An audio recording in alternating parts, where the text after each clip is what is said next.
Hello Year 2. Today I'm going to be reading you Chapter 3 of the Ickabog, and today's chapter is called Death of a Seamstress. The Beamish and Dovetail families both lived in a place called the City within the City. This was the part of Shoeville where all the people who worked for King Fred had houses.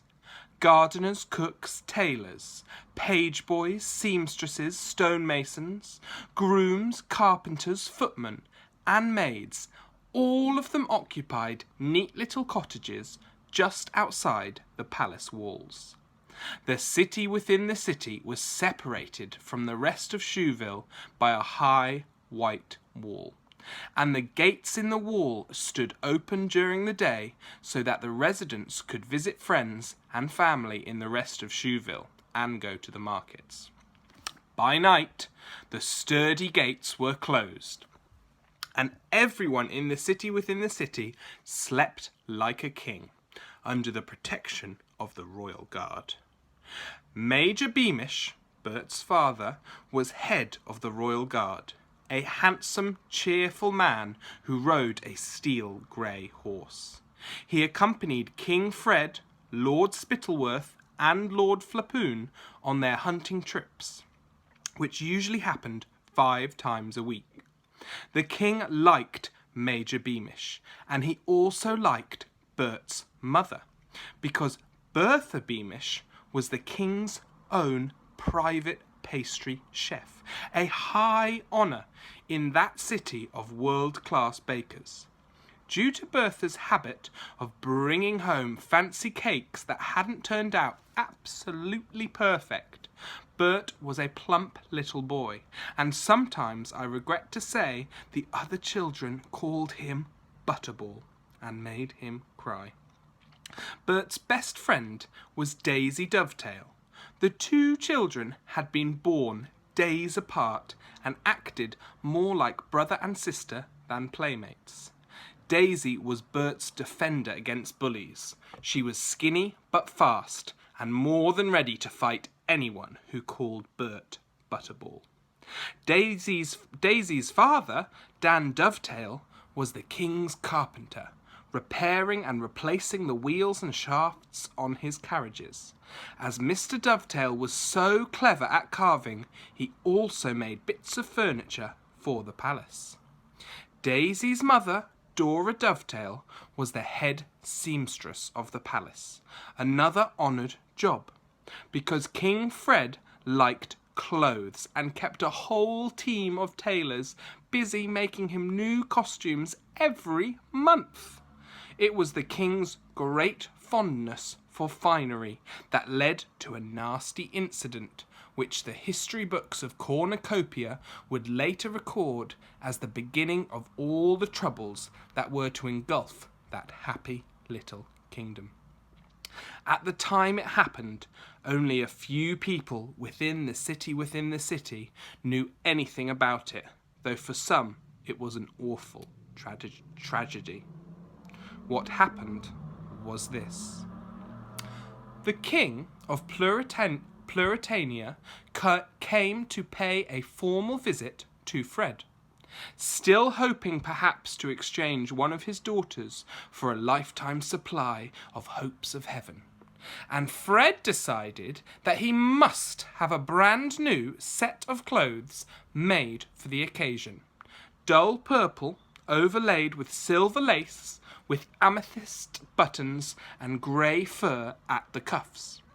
Now, King Fred had heard something about the head seamstress not being quite well, but he hadn't paid much attention. He didn't trust anyone but Daisy's mother to stitch on the silver lace properly, so gave the order that nobody else should be given the job.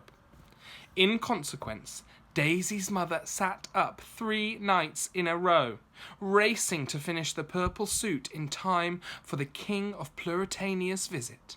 And at dawn on the 4th day, her assistant found her lying on the floor dead, with the very last amethyst button in her hand. The king's chief adviser came to break the news while Fred was still having his breakfast.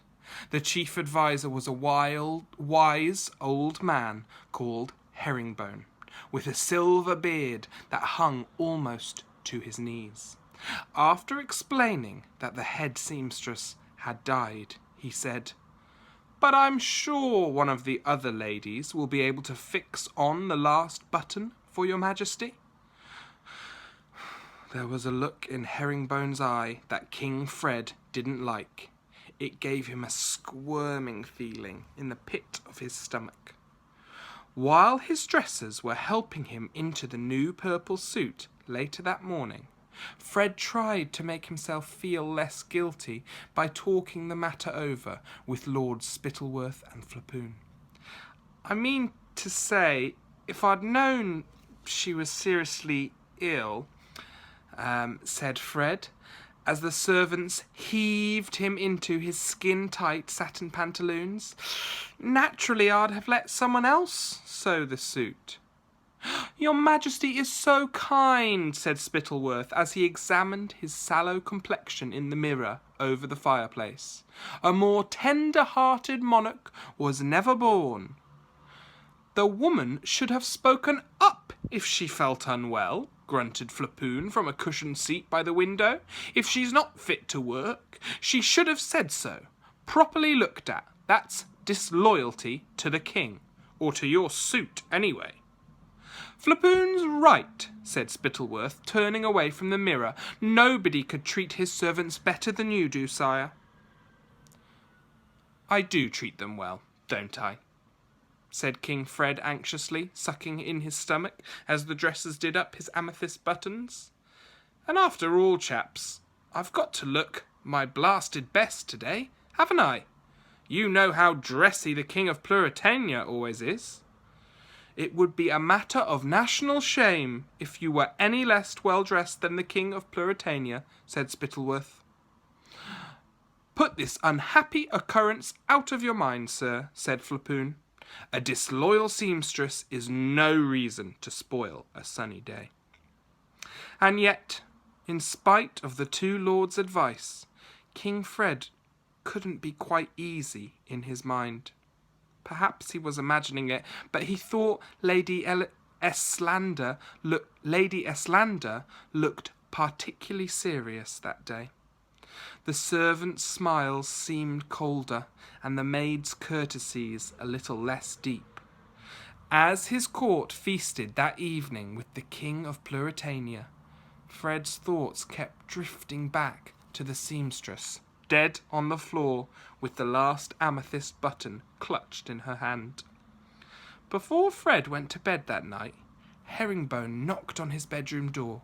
After bowing deeply, the chief adviser asked whether the king was intending to send flowers to Miss Dovetail's funeral.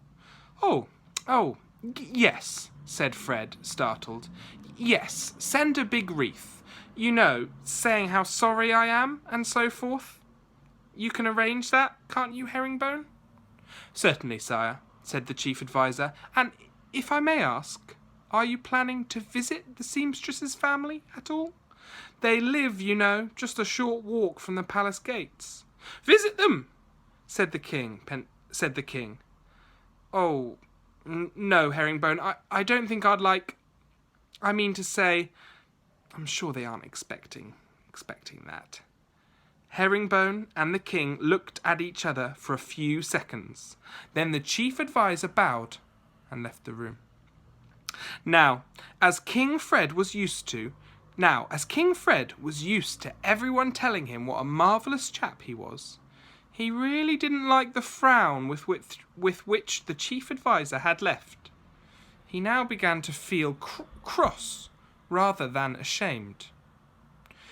"It's a bally pity," he told his reflection, turning back to the mirror in which he had been combing his moustaches before bed. "But after all, I'm the king, and she was a seamstress. If I died, I wouldn't have expected her to..."